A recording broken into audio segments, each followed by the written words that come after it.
Hi guys! Eto po, hindi ko pa nakakausap si Aling Marie.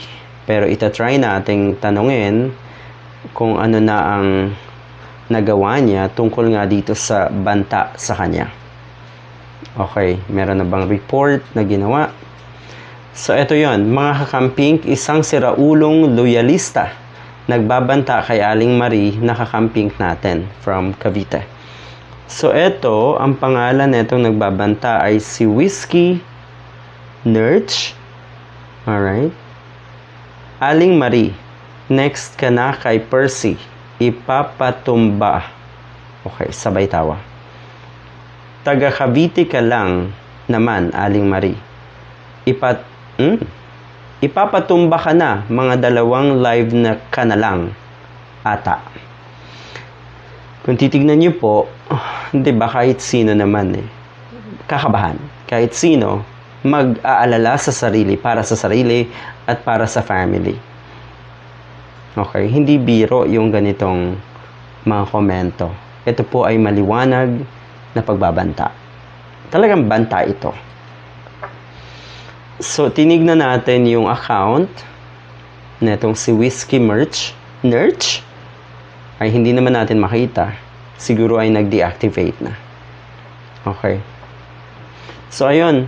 Gusto ko lang maging aware ang ating mga kababayang kakamping, ang ating mga kapatid, ang ating mga kaibigan na kakamping na nasa social media rin, na maliit man tayo, pag merong isa dyan na talagang na-triggered, diba, ay posible talagang mangyari din sa atin ang ginawa nila kay Percy Lapid. Totoo yun. Ako personally meron din. Pero iniisip ko na lang, duwag yung mga ganong tao. Okay?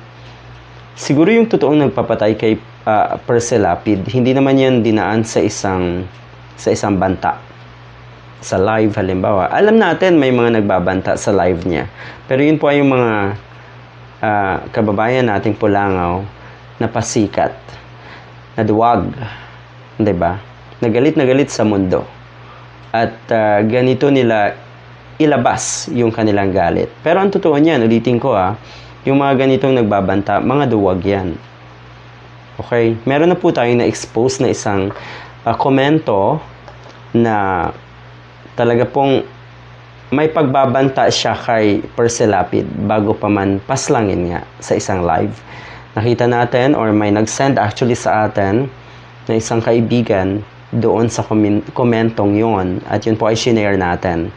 Abay tayo pa po ang tinatakot ngayon na kung ay kakasuhan. Pero inamin niya na siya yon.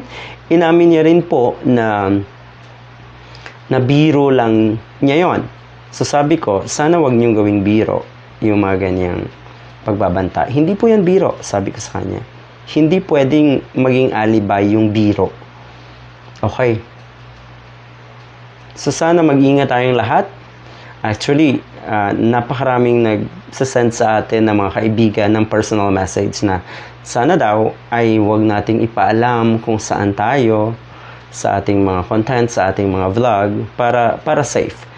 Pero alam nyo, ulitin ko, mga duwag po talaga yung mga yan. Okay? Ito yung pinakamalaking sign na ang isang tao ay duwag. Pabanta-banta pa kayo. Ang kakapal ng mukha nyo, Tapos ngayon magdi-deactivate ng account. Alam nyo, yung mga ganito, dapat talaga pa-imbestigahan din.